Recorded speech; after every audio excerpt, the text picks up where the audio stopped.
이 코로나 시대에서 교회의 진정으로 필요한 것이 소망입니다. 지금은 이 믿음도 필요하고 사랑도 필요하지만 이 시대에서는 소망이 간절히 필요한 시대입니다. 오늘 본문 베드로전서 5장 5절과 6절을 통해 우리 교회의 소망이 가득 넘치게 되기를 주님의 이름으로 축원합니다. 본문을 제가 읽어드립니다. 젊은 자들아 이와 같이 장로들에게 순종하고 다 서로 겸손으로 허리를 동이라. 하나님은 교만한 자를 대적하시되 겸손한 자들에게는 은혜를 주시느니라. 그러므로 하나님의 능하신 손 아래에서 겸손하라. 때가 되면 너희를 높이시리라. 바람이 세차게 불 때 산불도 세차게 번지는 것 같이 초대교회에 성령의 바람이 세차게 불 때 교회가 뜨겁게 부흥을 했습니다. 그러자 로마는 이 기독교의 세력이 커지는 것에 대해서 위협을 느끼게 됩니다. 기독교의 세력이 커지면 이후에 정치적인 큰 부담이 될 것으로 판단을 한 겁니다. 그래서 기독교를 박해하기 시작을 했습니다. 그러자 초대교회 교인들이 이 박해를 피해 여러 지방으로 흩어지기 시작을 합니다. 당시 교인들이 겪은 시련과 고통은 말이나 글로 다 표현을 할 수 없을 만큼 잔혹하고 컸습니다. 그래서 많은 교인들이 이 박해를 피해 교회를 떠나기도 한 겁니다. 교회 상황이 그러할 때 이 베드로는 뿔뿔이 흩어져 있는 이 교인들에게 박해 가운데서도 낙심하지 말고 소망을 가지라고 격려를 한 겁니다. 그 격려 편지가 바로 베드로전서와 후서입니다. 베드로전서 1장 3절 보시면 우리 주 예수 그리스도의 아버지 하나님을 찬송하리로다. 그의 많으신 긍휼대로 예수 그리스도를 죽은 자 가운데서 부활하게 하심으로 말미암아 우리를 거듭나게 하사 산 소망이 있게 하시며 그랬습니다.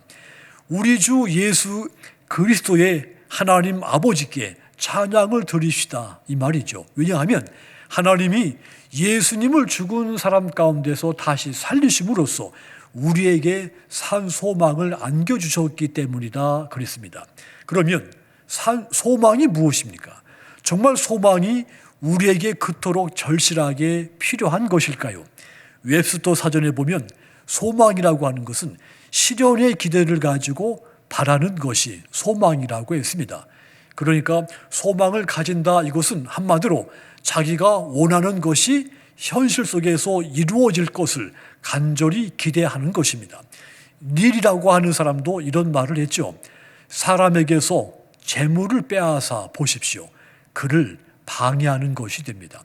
사람에게서 목적을 빼앗아 보십시오. 그의 속도를 늦추는 것이 됩니다. 그런데 사람에게서 소망을 빼앗아 보십시오. 그를 아주 정지시키는 것이 됩니다. 사람이 재물 없이 살아갈 수가 있고 목적 없이도 얼마간은 살아갈 수가 있습니다. 그러나 소망 없이는 우리의 삶을 유지할 수가 없습니다. 이렇게 말했습니다. 인간에게 소망은 재물이나 목적보다 훨씬 더 소중한 가치라는 말입니다. 교회도 마찬가지입니다. 그렇다면 교회에 소망이 넘치게 하려면 어떻게 해야 하겠습니까? 교인들이 서로에게 겸손해야 합니다. 그러면 교회에 소망이 넘치게 됩니다.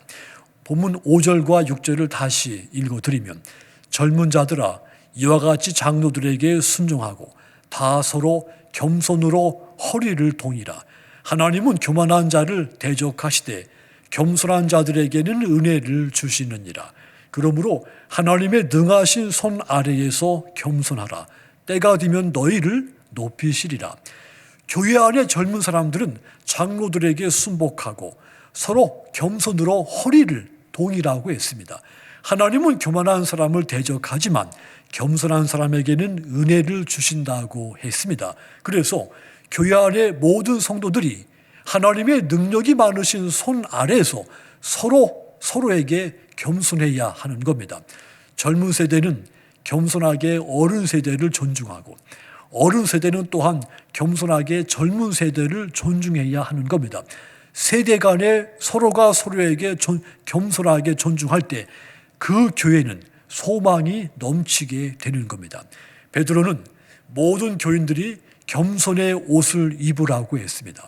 그래야 교회 소망이 넘치게 된다고 주장을 한 겁니다. 겸손의 반대는 교만입니다. 본문 5절 다시 보면 하나님은 교만한 자를 대적하시되 그랬습니다.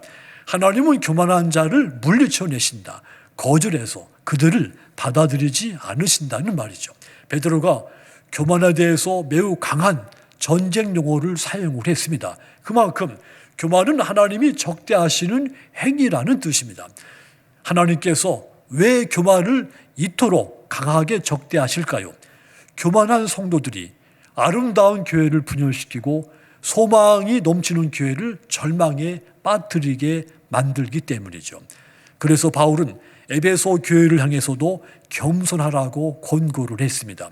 에베소서 4장 2절과 3절 보시면 모든 겸손과 온유로 하고 오래 참음으로 사랑 가운데 서로 용납하고 평안에 매는 줄로 성령의 하나 되게 하신 것을 힘써 지키라.